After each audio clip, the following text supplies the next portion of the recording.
सदगुरु जोगी पीर धाम से गुरु प्यारी साध संगत को जय बाबा जी कहते हुए समझेंगे कि सदगुरु की कृपा कैसे पाएं, या भगवान की कृपा कैसे पाएं, या अवतारों की कृपा कैसे पाएं। तो समझेंगे मीरा ने ये सवाल गुरु रविदास जी से किया था कि आप तो ब्रह्म ज्ञानी अंतर्यामी संत परमात्मा स्वरूपी हो, अब हमें कैसे पता कि हम सदगुरुओं की या संतों की या किसी अवतारों की महापुरुषों की कृपा कैसे पा सकते हैं, कैसे उनको खुश किया जाता है, कैसे उनको खुश करें। तो ये सवाल ऐसे हर किसी साधक के लिए है जो साधना की दुनिया में, भक्ति की दुनिया में, गुरु की दुनिया में, संतों महात्माओं की दरबारों की दुनिया में। तो रविदास जी ने भी उनको समझाया था कि जहां भी तुम तन मन धन से तुमने शिक्षा दीक्षा प्राप्त की, अगर पूर्ण सदगुरु के माध्यम से, तो हर जीव वसे संत की रचना। जब भी वो कोई तुम्हें काम बोले, जब तुम्हें हुक्म दे, तो सबसे पहले जी बोलो कि जी सरकार, या जी गुरु जी, या जी बाबा जी, जिस भी नाम से तुम उनसे जुड़े हो, क्योंकि तुम तन मन धन से उनके, वो तुम्हारे सेवे हैं, उनकी तुमने सेवा करनी है और तुम उनके सेवक हो। तो जो भी तुम्हें हुक्म करे उनके लिए पहले जी करें। अब दूसरी बात, जब वो कोई बात तुम्हें करें जिसमें तुमने जी कर दिया, और ये सोचो कि इनकी हर बात तुम्हारी मन बुद्धि इंद्रियों से परे है, क्योंकि ये एक दिव्य पुरुष है।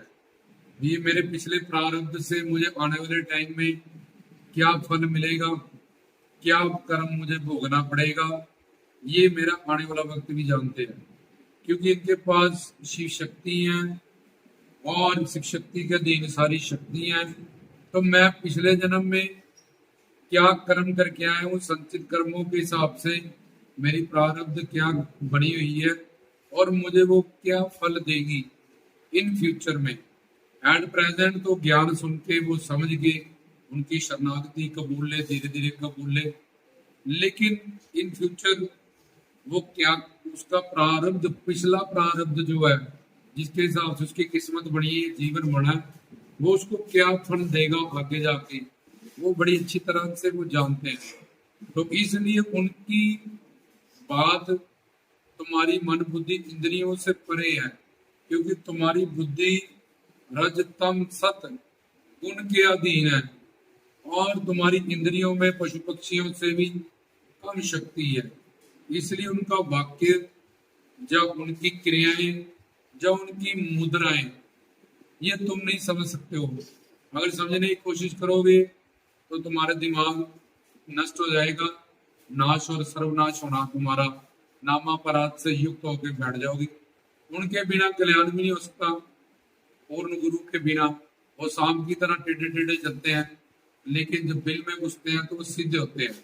मेहंदी का रंग होता है लाल, पत्ते होते हैं हरे, तो लगाई हरे पत्तों की मेहंदी, रंग चढ़ा लाल। ऐसे ही संत बोलते कुछ हैं, उनके वाक्य कुछ होते हैं, उनकी क्रियाएं कुछ होती हैं, उनके एक्शन कुछ होते हैं। तो ये बात की समझ रखते हुए कि ये एक दिव्य पुरुष है और सब कुछ जानने वाले हैं और हर तरह का निवारण इनके पास है, इसलिए मैं इनका सेवक हूँ, चेला चेली हूँ, या मैं या जुड़ी हूँ इनके साथ, या जुड़ा हूँ। तो जो भी मुझे हुक्म दे तो मैं पहले जी करूं।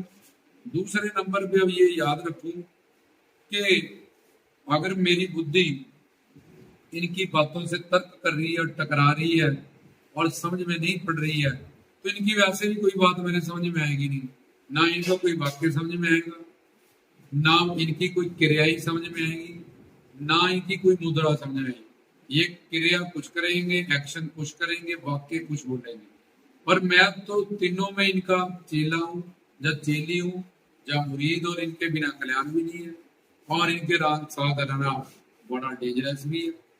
अब क्या करें? तो फिर ये ज्ञान रखें कि कैसे नानक कबीर फरीद साधु संत महात्मा अवतारी देव पुरुष। अब भगवान भगवान तो कहीं मिलेगा नहीं, वो अगर अगम अगोचर अलौकिक अलग है। निर्गुण निराकार निर्विशेष है। अवतार अपनी लीला करेंगे, प्रभु राम है, कृष्ण है, बाबा बालकनाथ है, और वो अपने लोक में वापिस चले जाएंगे। इन सब के रूप में हमें मिलेंगे गुरु, संत, महात्मा, जिनसे हमारा स्वार्थ और परमार्थ सिद्ध होगा, और जिन पे गुरु भक्ति, गुरु खुश हो जाता है। संत महात्मा में नीचे की सब शक्तियां, भगवान, नाथ, जोगी, देवी देवता, पीर पैगंबर सब खुश हो जाते हैं, क्योंकि गुरु भक्ति सबसे बड़ी भक्ति होती है। तो पहले नंबर पे जब वो कोई बात बोले तो जी बोले, और दूसरे नंबर पे अपनी मन बुद्धि, वही तन मन धन से दान, सिर दान, नाम दान, ये तो मैं दान करके फिर उनके बाद मैं इनका शिष्य बनाऊं, ये बुद्धि का मैं इनको दान इनको दे चुका हूं। मैं जैसे पंडित को श्राद्ध पे मंजा दे दिया, कपड़े दे दिए पितरों के, वो जब अपने घर ले गया तब दान लगा। ऐसे तुम अगर नाम दान चाहते हो कि मैं नाम दान लिए, इनसे जुड़े हो, इनकी कृपाएं, इनकी शक्तियां मेरी जिंदगी में करामात करें, रहमतें करें, झोलियां भरें, नामुमकिन में मुमकिन करें, तो ये बात अपनी मन बुद्धि को यहाँ पे समझाए कि इनके वाक्य और इनकी क्रियाएं और इनकी मुद्रा, एक्शन, ये मेरी भाई सोच समझ से परे हैं। फालतू ऐसे खोपड़ी लगाऊं, अपनी दिमाग खराब करूं, कुछ समझ में तो आने वाला है नहीं। इसलिए इस बात की दूसरे स्टेप पे ज्ञान रखें। तीसरा स्टेप, फिर भी तुम्हारी बुद्धि पापों के कारण, तुम्हारे कर्मों के कारण तर्क करेगी, नहीं ये बात ऐसे थोड़ी है, ऐसे मुझे ऐसे करूंगी तो ये नुकसान हो जाएगा, इसमें ये मेरे को ऐसा लगता है कि अगर मैं ऐसा करूंगा तो ऐसा होगा। इनको सोशल लाइफ का एक्सपीरियंस थोड़ी होगा, इनको तो स्पिरिचुअल नॉलेज का एक्सपीरियंस है, इनका अपने एक फील्ड है, ये मेरी ह्यूमैनिटी है, न मेरी एक सोशल लाइफ है। तो इसमें इनका एक्सपीरियंस कम है, इनको नॉलेज कम है, पर हर जीव से संत उनके अंदर बोलने वाला परमात्मा है, भगवान है, परम शक्ति है, ईश्वर है, इस बात का ध्यान रखें। पर फिर भी तुम्हारी बुद्धि का तर्क खड़ा होगा, तुम्हारे पापों के कारण काल माया तुम्हें रोकेगा, तुम्हारे पाप तुम्हें रोकेंगे। तो इसको पता, अगर ये पौड़ियां पास कर ये तो चाहे संसार का ही कोई सुख है, कितनी भी बड़ी कोई दात है, चाहे मोक्ष मुक्ति है, ये सब कुछ प्राप्त कर लेगी इनसे। तो तीसरे नंबर पे तर्क कर जाएगी बुद्धि।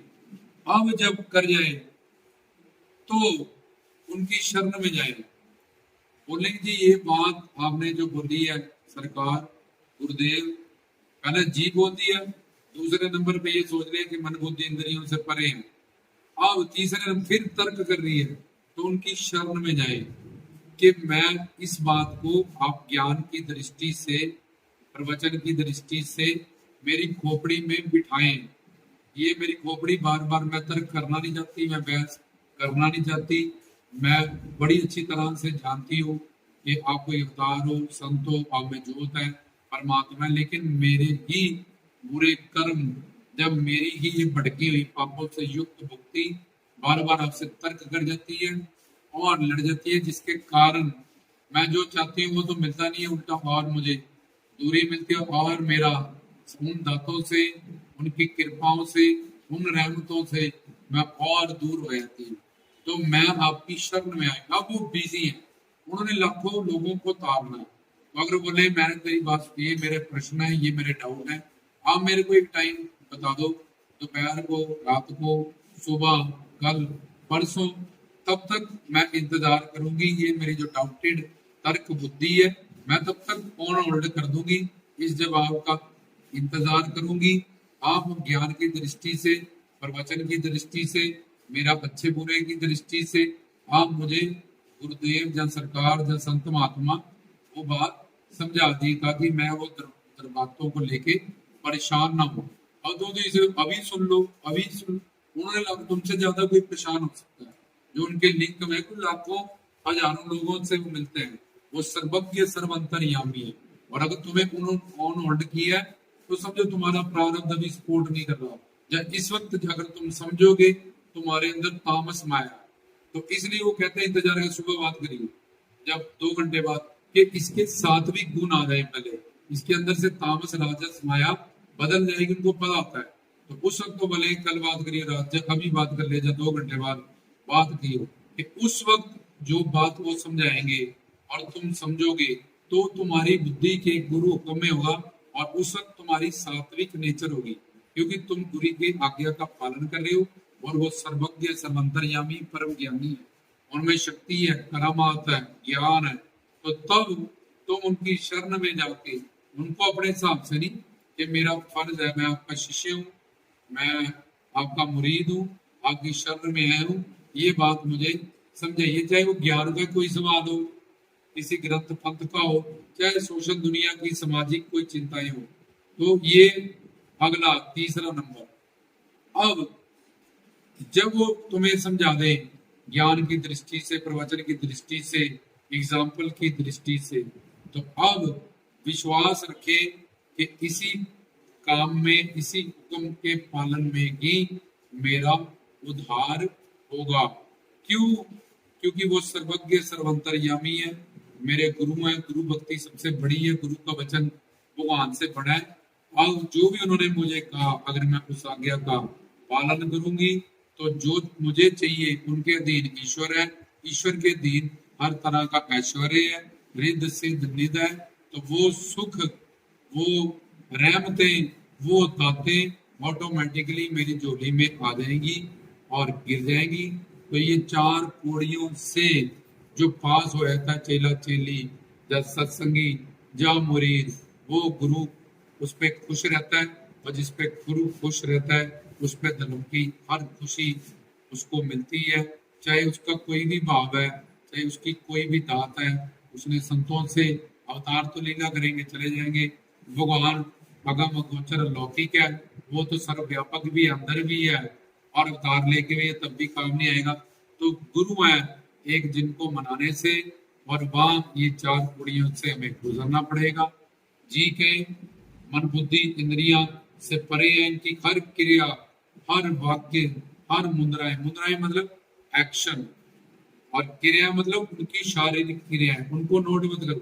वो तो जीव कल्याण करने उनका कोई कर्म ही नहीं, वो एक ही काम करते हैं, सिर्फ कृपा। किसी को बोलेंगे कृपा, डांटेंगे कृपा, किसी को बोलेंगे चंदवा, किसी को छुएंगे कृपा, दूसरा काम वो कर ही नहीं सकते, उनका कोई कर्म ही नहीं है, कोई पाप पुण्य धर्म अधर्म ये सब चीजें उनको छू नहीं सकती, उनके पास नहीं जा सकती है। इसलिए जहाँ तो अपने लोक में रहते हैं, जहाँ वो कृपा करते हैं, गुरु गुंगे भी कृपा, गुरु बाबरे भी कृपा, गुरा करिए दास जे गुरु मारे लकड़ी, उनकी डांट भी कृपा, सब में डांट दे बहुत ज्यादा कृपा, पूरे समूह में डांट दे कितना ज्यादा हक समझते हैं। डांटा किसको है? मुझे नहीं, मेरी जो गलत सोच थी, जो मैं तर्क कर रही थी, जो मैं जबान लड़ा रही थी, बार बार इतने मौके देने के बाद भी नहीं समझ पा रही थी। वो गुरु है, वो संत है, महात्मा, क्या पता कौन सी लहर, नरसिंह भगवान की लहर लगी है, रुद्र अवतार लगी है, शंकर भगवान की, तो मैं जीत लूंगी उनसे बैठ से। जब उनसे जीत लूंगी, उनको किस चीज का डर है? इसलिए वो हर चीज में सुप्रीम है, वसीम है, अनंत है। तो इन बातों का ज्ञान रखते हुए गुरु ब्रह्मा ऋषि मुनि संत, गुरु विष्णु राम कृष्ण, गुरु देव वो महेश, गुरु साक्षात परब्रह्म, उनमें नरसिंह की ज्योत की, तो उनमें जो लहर है, उनमें जो भाव है, उसके हिसाब से वो एक्शन करेंगे, मुद्राएं करेंगे, वाक्य बोलेंगे।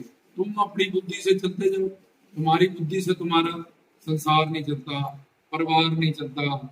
संसार में होता क्या? तुम्हारी बुद्धि से कुछ भी तो नहीं होता। तुम्हारी बुद्धि से, तुम्हारी शारीरिक क्रिया से तुम इतने कमजोर हो के पशु पक्षी तुमसे आगे है। इसलिए उनके आगे झोली फैलाएं और इन चार पौड़ियों को पार करें, उनकी खुशियां हासिल करें। फिर कोई भी दात तुम्हारी झोली में धर्म अर्थ काम मोक्ष की अपने आप गिरती जाएगी। जैसे पेड़ के नीचे चले जाओ, शरण में तो फल भी दे देता है, छाया भी दे सकता है, दे देता है, वो टहनी भी दे देता है, उसकी शरण में जाओ अगर लेने के लिए। ऐसे ही अगर तुम अपनी बुद्धि का तर्क सुनाते रहोगे तो और सोचोगे मेरी बुद्धि के हिसाब से चले, तो फिर वो तुम्हारी बुद्धि के बनाए हुए गुरु है, वो गुरु नहीं है। तुम्हारी सोच के हिसाब से बनाए हुए वो गुरु है, जब भगवान नहीं है, जब संत नहीं है, उनके पास फिर कृपा शक्ति नहीं है, वो तुम्हारी झोलियां नहीं भर सकते, वो तुम्हें दाते नहीं दे सकते, क्योंकि वो तुम्हारी दिमाग की उपज है, जिसको तुमने गुरु मान लिया, जो तुम्हारे हिसाब से चलते हैं, वाक्य बोलते हैं, क्रिया करते हैं, और मुद्राएं तुम्हारे हिसाब से, तुम्हारे शरणागत है वो, तो वो गुरु नहीं है, वो भगवान नहीं है, वो असीम है, उसकी कोई सीमा नहीं, वो स्वतंत्र है, वो हमेशा के लिए, उसको कोई गुलाम नहीं कर सकता। तो उसके साथ जो जुड़ जाता है उसको अवतार की गुलामी से वो दूर करता है। तो ये चार क्रियाएं से जो चेला चेली मुरीद संगत वाली जन गुजर जाते हैं वो गुरु की खुशियां प्राप्त कर लेते हैं। और जो भी उनको चाहिए होता है, जब सुप्रीम पावर ही उनके साथ आ गई है तो अब उनको मंगतों की तरह, भिखारियों की तरह मांगना नहीं पड़ता। बाप के हुक्म में जो बच्चे होते हैं, बाप उनके लिए कुछ भी करता है, चाहे मोटरसाइकिल लेके देना, चाहे कुछ, क्यों? उसकी आज्ञा का पालन करते हैं, उसके हुक्म में रहते हैं। तो चाहे वो लोन ले, चाहे वो तंग हो, कुछ करे, वो अपनी सारी सुख सुविधाएं अपने बच्चों को देता है। ऐसे ही जिन पे गुरु खुश हो रहते हैं उनके पास संसार का हर सुख, शांति, प्रेम और करतार की मोक्ष, मुक्ति, प्रेम, आनंद सब कुछ प्राप्त कर लेते हैं। रामदास की तरफ से